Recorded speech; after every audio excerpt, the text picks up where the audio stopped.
और ईरान के बीच बनने वाली डील से पहले ही पैदा हो गया है नया संकट। एक तरफ ट्रंप कह रहे हैं कि परमाणु ठिकानों की जांच नहीं हुई तो बातचीत खत्म कर देंगे, तो दूसरी तरफ ईरान साफ कह रहा है कि बमबारी वाली साइटों के निरीक्षण की कोई तारीख ही तय नहीं हुई है। इसी बीच हॉर्मुज में फंसे 11,000 समुद्री कर्मचारियों को निकालने का मिशन भी शुरू हो गया है। आखिर क्यों बढ़ गया है ये नया टकराव और दुनिया की नज़र इस बातचीत पर क्यों टिकी है? नमस्कार, मैं प्रिया श्रीवास्तव और आप देख रहे हैं न्यूज़ 18। अमेरिका और ईरान के बीच जारी कूटनीतिक बातचीत एक बार फिर मुश्किल दौर में पहुंचती दिखाई दे रही है। परमाणु कार्यक्रम की निगरानी को लेकर दोनों देशों के बीच नया विवाद सामने आया है, जिसने संभावित समझौते के रास्ते को और जटिल बना दिया है। विवाद की शुरुआत परमाणु ठिकाने के निरीक्षण को लेकर हुई है।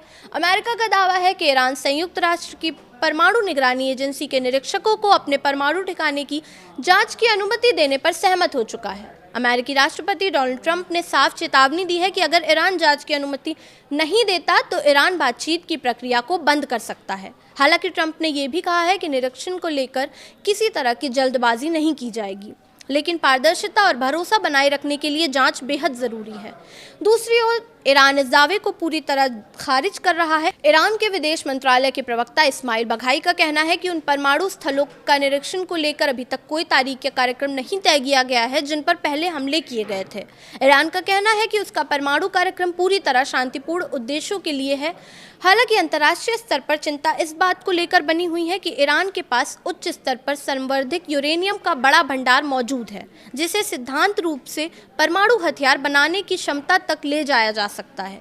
यही कारण है कि अंतर्राष्ट्रीय निगरानी और पारदर्शिता इस बातचीत का सबसे संवेदनशील मुद्दा बनी हुई है। पिछले दिनों दोनों देशों के बीच एक प्रारंभिक सहमति बनी थी, जिसके तहत ईरान अपने यूरेनियम भंडार को कम करने और अमेरिका प्रतिबंधों में राहत देने की दिशा में काम करने पर तैयार हुआ। दोनों पक्षों की व्यापक और अस्थायी समझौते की दिशा में आगे बढ़ने के लिए 60 दिनों की समय सीमा दी गई थी। इस बीच क्षेत्रीय हालात भी लगातार बदल रहे हैं। दुनिया के सबसे महत्वपूर्ण समुद्री तेल मार्गों में शामिल स्ट्रेट ऑफ हॉर्मुज में तनाव के कारण फंसे करीब 11,000 क्रू मेंबर्स को सुरक्षित निकालने की प्रक्रिया शुरू कर दी गई है। ये कदम वैश्विक समुद्री व्यापार और ऊर्जा आपूर्ति के लिए काफ़ी अहम माना जा रहा है। कूटनीतिक मोर्चे पर ईरान के राष्ट्रपति मसूद ने पाकिस्तान की यात्रा कर राष्ट्रपति आसिफ अली जरदारी से मुलाकात की। इस दौरान उन्होंने स्पष्ट किया कि अमेरिका के साथ संभावित समझौते में ईरान के मिसाइल कार्यक्रम को शामिल नहीं किया गया है।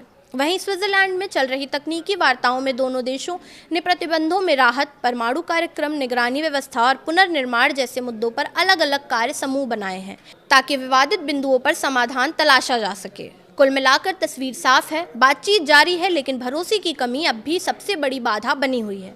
परमाणु जांच, प्रतिबंधों में राहत और क्षेत्रीय सुरक्षा जैसे मुद्दों पर सहमति बने बिना अमेरिका और ईरान के बीच किसी अंतिम समझौते पर पहुंचना आसान नहीं होगा। आने वाले कुछ हफ्ते तय करेंगे कि ये बातचीत शांति की नई राह खोलेगी या फिर एक बार फिर टकराव की तरफ बढ़ेगी। फिलहाल इस वीडियो में इतना ही। ऐसे ही और वीडियोज़ के लिए देखते रहिए न्यूज़ 18।